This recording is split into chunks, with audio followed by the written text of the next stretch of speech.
It's a day in the death of Donny B. Strung out, waiting to die. Nothing to laugh at, no one to cry. Just another dirty gray day in the death of Donny B.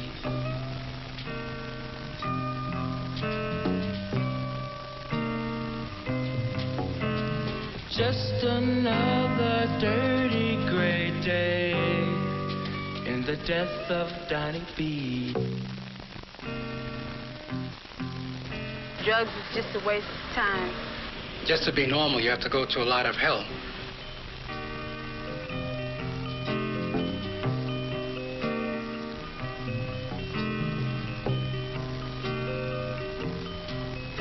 It's like suicide, jumping off a bridge.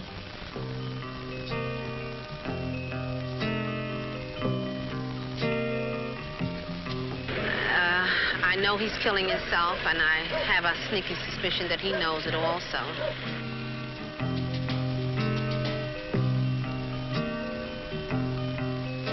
This is one of the places where you usually find a junkie. This cold, narrow, steel barred cell. You'll see him in here, double up in pain, sweating it out, waiting for tomorrow.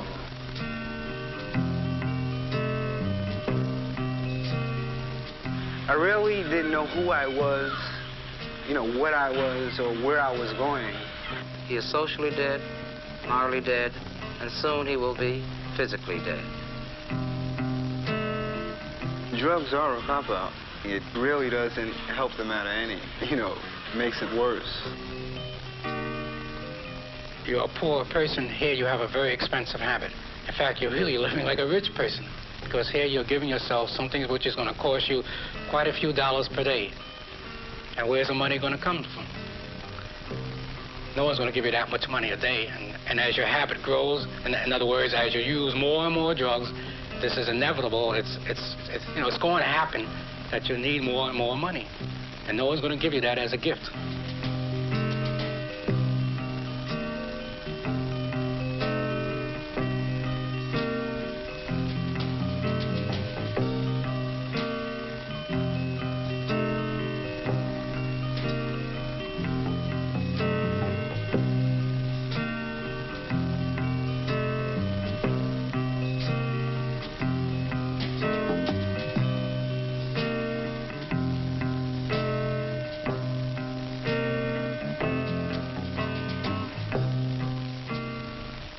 No one is going to be sorry for you and give you money just to be giving you money, but because you look sick, because your habit is coming down on you. You're going to have to get the money somehow, so you're going to steal.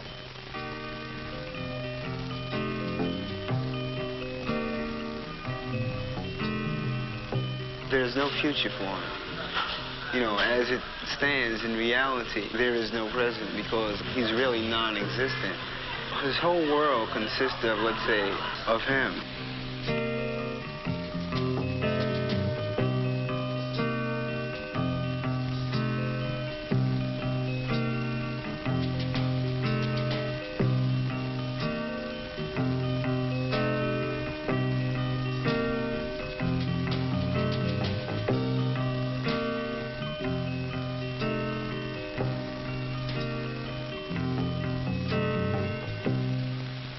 The economic crisis consists mainly of the hassle of trying to get that dollar.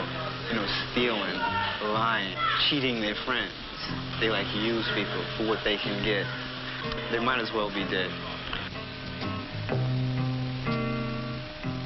My husband has been around this problem quite some time, and when it hit our family, at first, it sounds so cruel for my husband to say, well, I guess I better go out and get some more insurance out on him, because since he doesn't give a damn about his own life, at least we can make some money from it.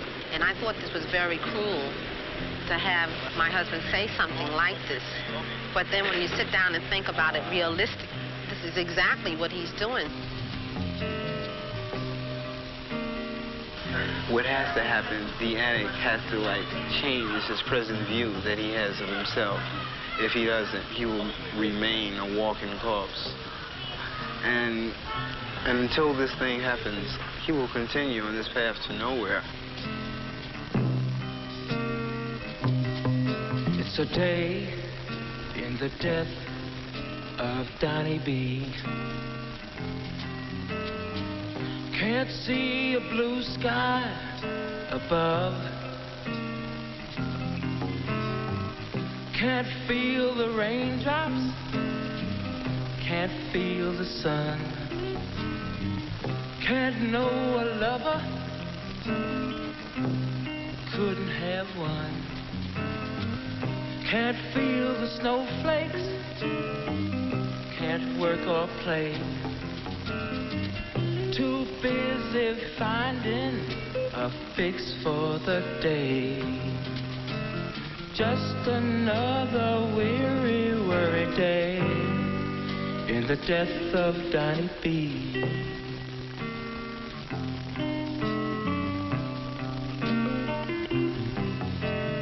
Just another weary, worried day in the death of Donny B. When you come into court, you see these people standing before the law, you can realize, gee, I remember seeing that person walking around, the neighborhood, a few months ago.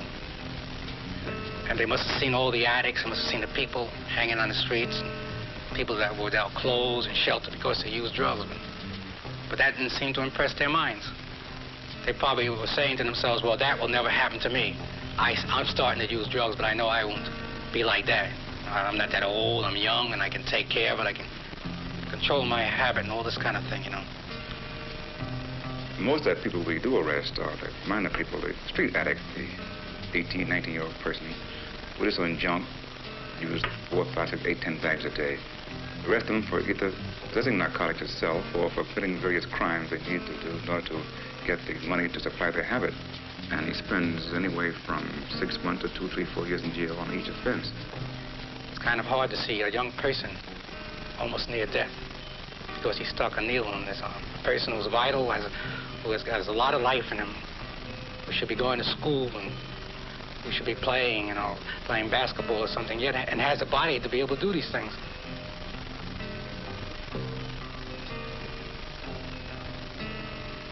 This happens time after time. Seeing even teenagers almost dying, fighting death.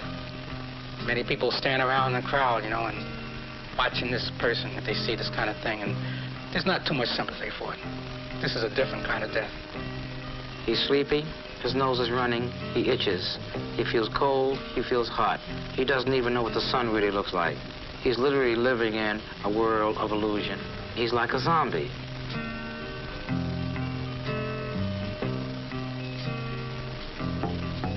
It's a way of living for Donny B. Driving his friends for a buck. And nothing else matters. Nobody cares. Hanging around to raise a little bread for the death of Donny B.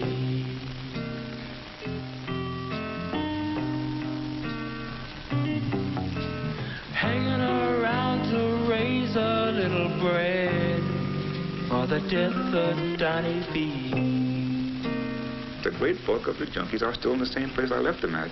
25 years ago, I was in the streets, a detective making an arrest, and today I see the same fellas who've been to jail off and on, on the same corners, in the same stinking cellars, in the same rooftops, and their friends have died of overdoses or just being sick from the junk.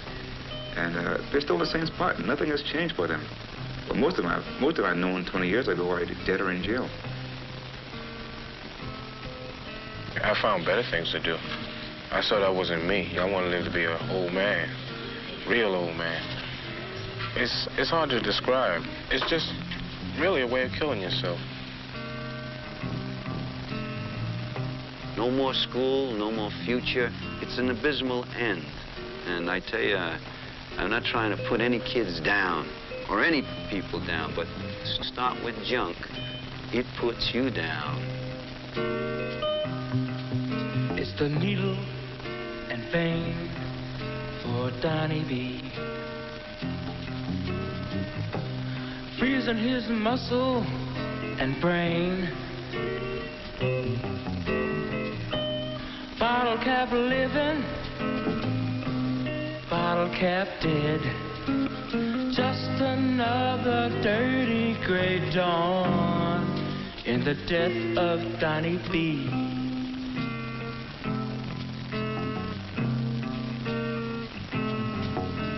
Just another dirty gray dawn in the death of Donny B. So it's a pretty rough story. There's no easy way to tell a guy, don't take it because you get jaundice, because you get syphilis, because you die. No, he doesn't want to listen. This guy knows everything about dope. The only thing he doesn't know that when I see them in the autopsy room on a Monday morning, you see this fish-eyed look looking up at the ceiling. It's the end of the road. And then you got to call the old lady in, his mother, and tell her to pick up the brown paper bag up front and take all his clothes. That's the end of the road for her boy. And then she says, why? Why? Goodbye, Donny. You're feeling no pain. Messing up your life with that needle and vein.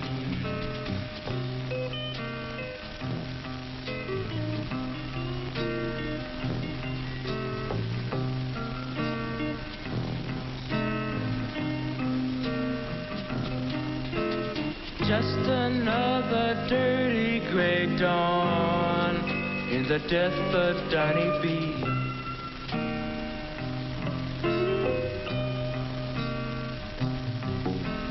Just another dirty gray dawn in the death of Donny B.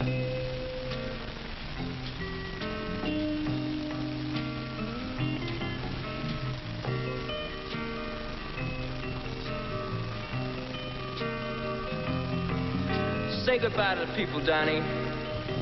You're going away soon. Goodbye, Donny. Goodbye, Donny.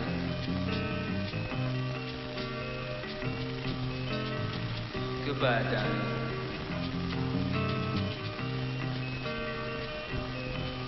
Goodbye.